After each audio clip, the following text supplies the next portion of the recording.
NBC7's Nightly Check-In is sponsored by Bill Howe Plumbing, Heating and Air, Flood and Restoration. We know how.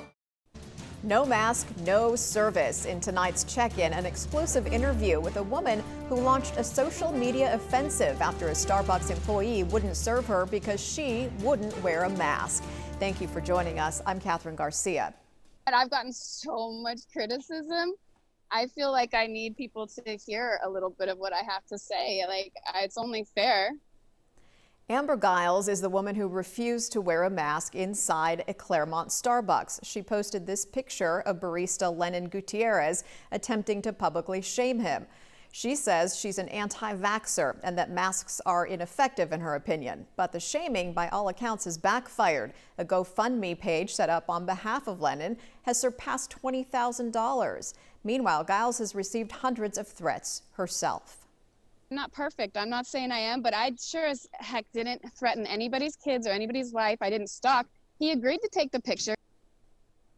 At last check, that GoFundMe page is up more than $22,000. Giles says she wants a chunk of that money and is threatening to sue the page creator for defamation. We saw a record number of cases in one day today, 335 in San Diego County. That brings the total number of COVID-19 confirmed infections to 11,626 here. County leaders also announced 5 additional deaths today. That brings the total number to 352. Governor Newsom unveiled a new coronavirus forecasting model today, which projects hospitalizations and death rates for each county. The new website is an open source platform for the public. Mathematicians, scientists, and other experts are encouraged to help the state with the modeling and the data. The governor also said while today's state cases are down from yesterday's record high, there is still a lot of concern. He said the state is closely monitoring Imperial County, which has been overwhelmed with positive cases. The governor also responded to a question about visitors from Arizona, which is a state that's seen a recent surge in cases. I think the message should be very clear. Anyone coming to the state of California is subject to the mask mandate and the guidelines that we have put forth. But at this moment, we're not shutting down our border to other states. Governor Newsom also declared a budget emergency to fight the pandemic as the state deals with the $54 billion deficit.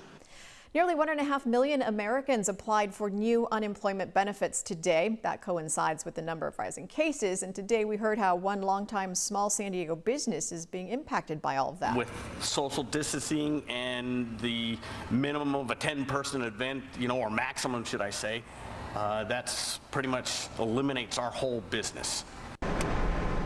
San Diego Jump Company has been providing bounce houses for parties and private events for more than 20 years. But the pandemic has forced them to shut down, and now owner Troy Arthur says he's putting most of his inflatables up for auction. Despite having PPP loans and unemployment claims, Arthur says his type of business is simply struggling. He hopes the sale of his inflatables will be enough to stay afloat until business can pick back up again. A well-known Temecula winery that a lot of San Diegans may have visited has shut down after 2 employees tested positive for COVID-19. Wilson Creek Winery shared the news on Facebook today.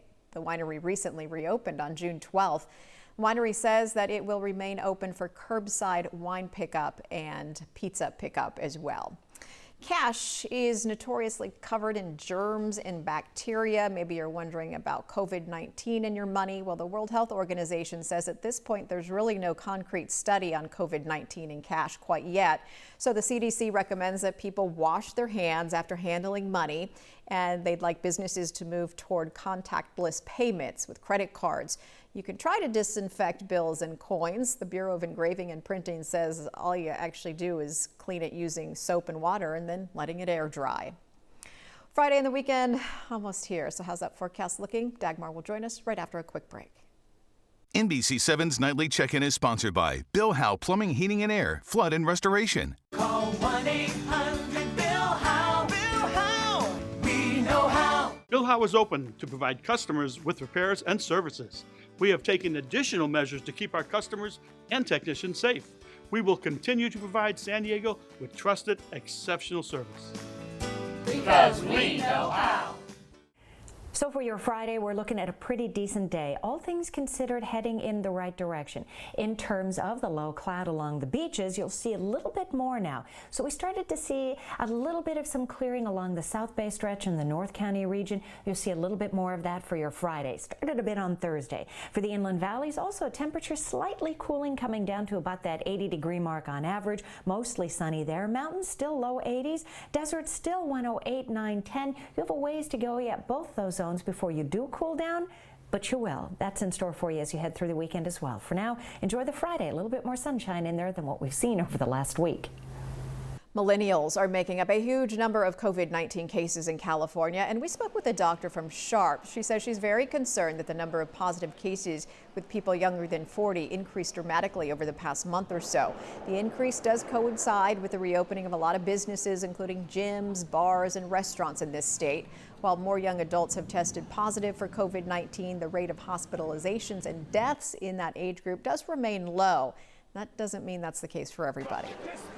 What we think is most likely happening is, number one, by virtue of reopening, we should expect that there is some increase, but possibly we're thinking that it might be because there's not as much social distancing. We're seeing places where we're socializing become more and more crowded, like bars and gyms. Understandably, everyone wants to go out and enjoy the summertime, and there might be a bit of a breakdown in terms of wearing masks. What health professionals say, now more than ever, it's important to follow the 3 W's. Wear a mask, watch your distance, and wash your hands. Disneyland's Splash Mountain is getting a cultural makeover. The park announced the ride will change from Splash Mountain to a Princess and the Frog themed ride. The change comes following an outcry on social media to change the attraction. Right now, the ride stars animated characters from the 1946 Disney movie Song of the South, which depicts stereotypes of spiritual black men after the abolition of slavery. It's unclear when the changes to the ride will be complete. Before we sign off, we'd like you to check out our new Scene in San Diego podcast. It just launched today. In each episode, Candace Wu with Eater San Diego and our digital media producer, Monica Garski, deep dive into what is open in San Diego and how to navigate through this unprecedented time. Have a great night.